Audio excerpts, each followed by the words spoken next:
Okay, so right now we are having dinner out here. That's Marlin, and you can see the spread here. This is incredible. Like, can you even?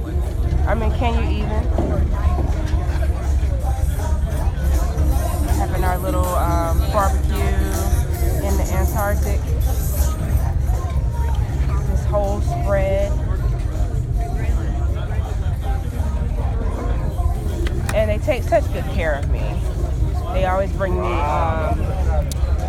me fish. Wait, hold on. Oh, I thought I turned it off. They always bring me fresh fish because I don't eat the meat.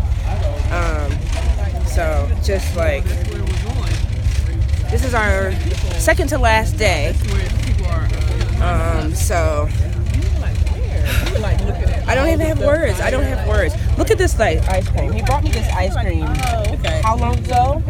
Like 10 minutes ago. And it's just still sitting there perfectly because, you know, it's kind of cold out here.